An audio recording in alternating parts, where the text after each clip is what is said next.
हक्कर zone निर्मिती होणं गरजेचं. हक्कर झोनची निर्मिती करण्यासाठी आपल्याकडे टाउन वेडनिंग कमिटी असते, शहर फेरीवाला समिती. तर याच्यामध्ये काय आहे की सर्व प्रकारच्या व्हेंडर्सच्या प्रतिनिधींचा समावेश असतो. त्यात काय ऑफिशियल म्हणजे आयुक्त त्याचे अध्यक्ष असतात आणि काही दुसरे अधिकारी त्याच्यामध्ये सदस्य असतात. परंतु मॅक्झिमम संख्या ही वेगवेगळ्या प्रकारच्या व्हेंडर्सच्या प्रतिनिधींची असते. समजा एखादा भाजीपाला विकणार आहे, भाजीपाल्याचे 2 प्रतिनिधी असतात, फळेवाल्याचे 2, कटलरीचे 2, असे वेगवेगळे आहेत. आणि हे करण्यासाठी नेमता येत नाही, आपल्याला त्याची निवडणूक व्हावी लागते. ही निवडणूक झाल्यानंतर निवडणुकीच्या बाजूतून ते प्रतिनिधी येतात आणि तेव्हा म्हणजे टीव्हीसी म्हणजे टाउन वेडनिंग कमिटी त्याची निर्मिती होते. आता ते इलेक्शन आणि ह्या गोष्टीवर थोडस प्रलंबित आहे.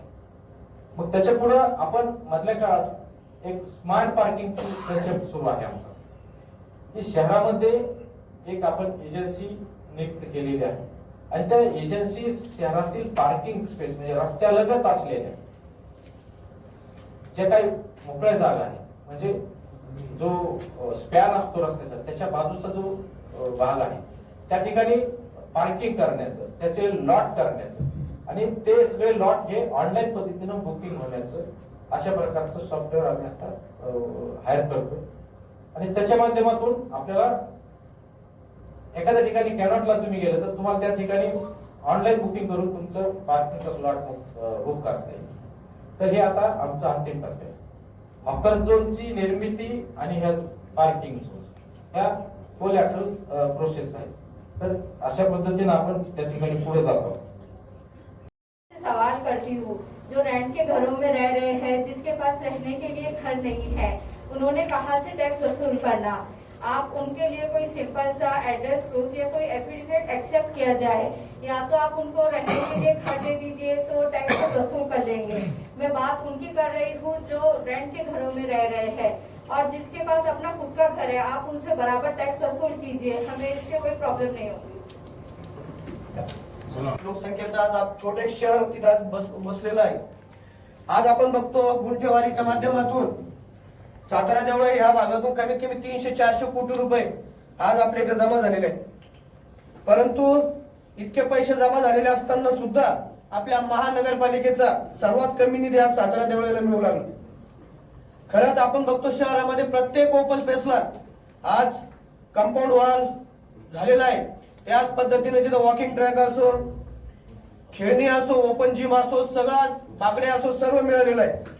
परंतु आज सातारा देवळा इतका मोठा परिसर असताना सुद्धा तिथं 100 ते 200 ओपन स्पेस आहेत. परंतु आज आपण बघतो सर्व तिथं व्यावसायिक जे आहेत, जे ओपन स्पेस आहेत त्यांना रिवाइज करून तिथं प्लॉटिंग टाकून ते आज विक्री करत आहेत. परंतु आज जे 5-6 लोक तिथं राहतात त्यांनी नंतर भविष्यामध्ये खेळायचं कुठं, बसायचं कुठं, त्यांच्या लहान मुलांनी जायचं कुठं, त्यासाठी आपण आपल्या अर्थसंकल्पामध्ये जितके ओपन स्पेस आहेत हे ताब्यात घेऊन आपण तिथे compound wall, walking track, open gym हे देण्यात यावं.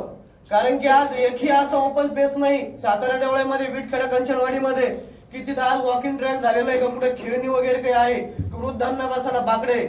तरी पण आपण येणाऱ्या अर्थसंकल्पामध्ये आज प्रत्येक ओपन स्पेसला 50 लाख जरी पकडले तर आज 100 ओपन स्पेस आहे आणि सर्वात जास्त गुंठेवारीचा निधी आज सातारा देवळातून जमा होतो साहेब.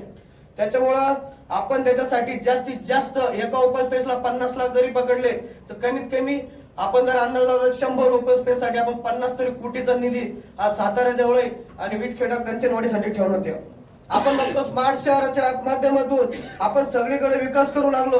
परंतु सर्वात जास्त नवीन उड्डाणपूल आज सातारा देवळे परिसरामध्ये 2 या रोडला झालेले. आपले सोलापूर धुळे हायवे असो, आपला बीड बायपास असो, खरंच आपण तिथं आज जर बघितलं त्या ओपन स्पेसच्या खाली पूर्ण आज अतिक्रमण झालेलं आहे. त्याच माध्यमातून आज तिथं आपण जर बघितलं तर पूर्ण ट्रॅक्टर तिथं खडीचे, रेतीचे ट्रॅक्टर आज तिथं लागतात. आपण आपलं स्पेशल तिथं आपल्या बजेट बुक मध्ये निधी ठेवण्यात यावा आणि तिथं त्या पूर्ण ओपन स्पेस याच्या उड्डाणपुलाच्या खाली आपण तिथं कंपाऊंड करून आणि त्याला सुरक्षित करावं आणि पूर्ण जे उड्डाणपूल आहेत त्यांना आपण जर कलर वगैरे केला तर नक्कीच आज आपला तो भाग सुद्धा शहराच्या सारखा आज स्मार्ट शहर म्हणून ओळखलं जातं, तर तो भाग सुद्धा आपल्याला आज चांगला दिसल इतकं मी आपल्याला इथं सांगू इच्छितो. आणि आज इतका मोठा सातारा देवळाचा परिसर आहे साहेब, परंतु आज त्या बीड बायपासला एकही सिग्नल उपलब्ध नाही.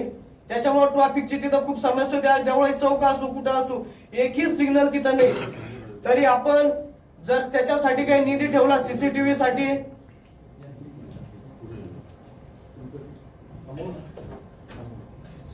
साठी, आणि आपण जर हे मोफत चालू करावं, त्यासाठी आपण आपल्या या अर्थसंकल्पामध्ये तसं बजेट ठेवावं. कारण की ते पण आपण नक्की त्याच्यासाठी अर्थसंकल्पामध्ये आपण टँकर साठी विशेष असं ठेवावं अशी आपल्याला विनंती करतो. आपण आज बघतो माझ्या परिसरामध्ये साहेब चांगले टेनिसपटू काय, कारण ते राष्ट्रीय आंतरराष्ट्रीय ठिकाणी जाऊन ते आज आपल्या भारताचं महाराष्ट्राचं नाव आहे.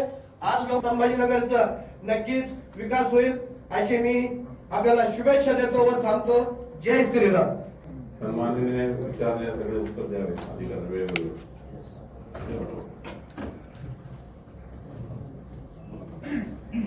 कैसा है, प्रशासन ने बजट रखा है, अभी हम इसमें दुरुस्ती करके सबका मान सम्मान करेंगे ना हम. ये तो प्रशासन ने 3200 करोड़ रुपए का बजट रखा हुआ उसमें ऐड करके हम देंगे ना अभी जीबी में. तो आपकी तरफ से कितना उसमें समझिए इजाफा हो? वो आज नहीं बोल सकता हूँ, वो जीबी में बताऊँगा मैं.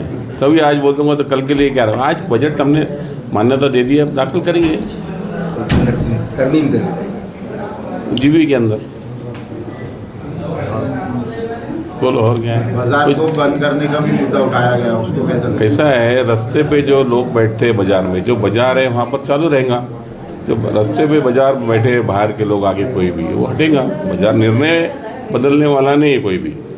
मगर जहाँ गाले है, जहाँ उनकी सुविधा है, जहाँ औरंगपुरा है, अभी रोड पे बैठ रहे हैं मगर अब इनको गाले दे देंगे, उसका निर्णय हो जाएगा. नहीं, आठवड़ी बाजार बंद करने की बात. आठवड़ी बाजार भी बंद करने वाले हैं. जो रास्ते पे बैठते बंद हो जाएंगे.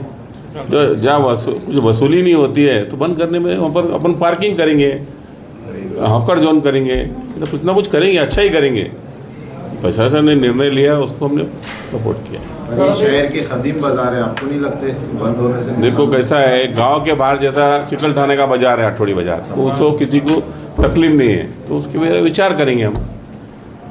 सर अभी अतिक्रमण का एक मुद्दा आपने बताया कि अतिक्रमण के ऊपर बोलगा लेंगे. अतिक्रमण कहीं भी नहीं रहेगा, सिंगल भी नहीं रहेगा. अगर मेरे दुकान के सामने अगर मेरी खुद की दुकान भी होंगी तो निकाले जाएगा. मैं तो मेरे से शुरुआत करता हूँ. पहले इतने लोगों को बेघर कर दिया गया, कोई बेघर नहीं है. इलीगल जगहों पे बैठने के बाद बेघर नहीं होते. किसको पूछ के बैठे, हमको पूछ के बैठे हो, कहाँ से आए हो? ऐसा नहीं है. जे इलीगल है अतिक्रमण आहे तर अतिक्रमण काढला जाणार आहे. सर नाला सफाई पर भी बात है. नाला सफाई की भी शुरुआत हो चुकी है. ठीक है, थैंक यू, सर धन्यवाद. जो घर तोड़े तो अभी तक मलबा तक नहीं उठा सकते. अभी मैं स्टैंडिंग का चेयरमैन होके 10 दिन ही हुए. नेक्स्ट मीटिंग में सब मुद्दे क्लियर करेंगे हम. ठीक है.